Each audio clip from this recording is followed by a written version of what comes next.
حي على الصلاة. بسم اللہ الرحمن الرحیم نحمدہ ونصلی علی رسولہ الکریم اما بعد۔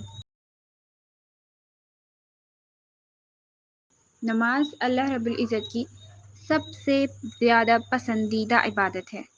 نماز ہدایت ہے، ایمان ہے، نور ہے، روزی میں برکت ہے، بدن کے لیے راحت ہے، شیطان کی ناپسندیدہ چیز ہے اور کفار کے مقابلے میں اسلحہ ہے۔ نماز دعا کی قبولیت ہے اور اعمال کی قبولیت کا ذریعہ ہے۔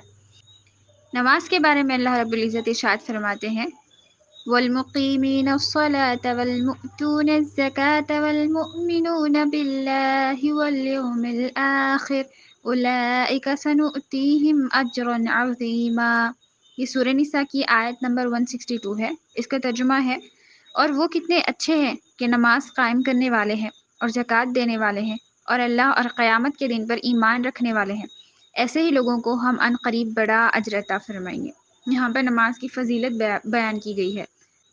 نماز ایک ایسی عبادت ہے کہ اگر کوئی بندہ جان بوجھ کر اس کو چھوڑ دے تو وہ کفر کے قریب ہو جاتا ہے، کیونکہ نبی کریم صلی اللہ علیہ وسلم کی حدیث شریف حضرت جابر رضی اللہ تعالیٰ عنہ سے روایت کردہ ہے۔ نبی صلی اللہ علیہ وسلم نے فرمایا ان بین الرجل و بین الشرک والکفر ترک الصلاۃ، بے شک آدمی اور کفر اور شرک میں نماز نہ پڑھنے کا فرق ہے۔ اسی طرح ایک اور روایت میں نبی صلی اللہ علیہ وسلم فرماتے ہیں ان العہد الذی بیننا وبینہم الصلاۃ فمن ترکہا فقد کفر، یقیناً ہمارے اور ان کفار کے درمیان جو عہد ہے وہ نماز ہے، لہٰذا جس نے نماز کو ترک کیا گویا اس نے کفر کیا اور عہد سے منہ موڑ لیا۔ اس طرح قرآن و حدیث، آثار صحابہ اور اقوال ائمہ کی روشنی میں تارک صلاۃ کو کافر قرار دیا جاتا ہے۔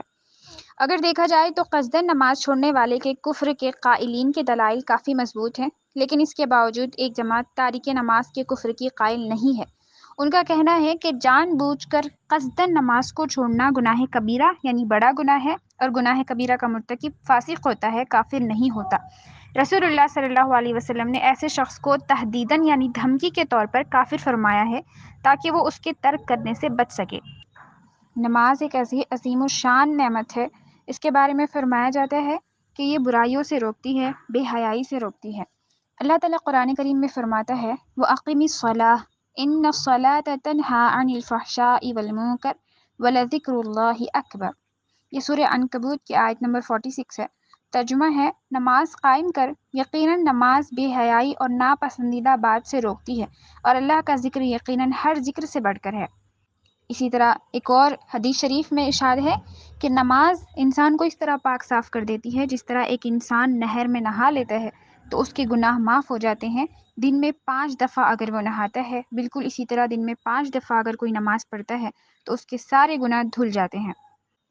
لہٰذا نماز ایک ایسی عبادت ہے جو انسان کو برائی سے روکتی ہے اور اللہ تعالیٰ کے قریب کر دیتی ہے۔ نماز ایک ایسی عبادت ہے جو بندے اور اللہ تعالیٰ کا تعلق بڑھاتی ہے۔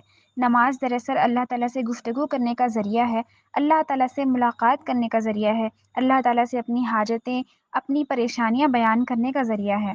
اسی لیے اللہ رب العزت کو نماز بہت پسند ہے، اور جو انسان نماز پڑھنے کے بعد اللہ تعالیٰ سے دعا کرتا ہے تو اللہ تعالیٰ اس کی دعا کو رد نہیں فرماتے، بلکہ جو انسان نماز پڑھ کر اللہ تعالیٰ سے اپنی حاجتیں اس کے سامنے رکھتا ہے تو اللہ تعالیٰ اس کی حاجتیں ضرور پوری فرماتے ہیں۔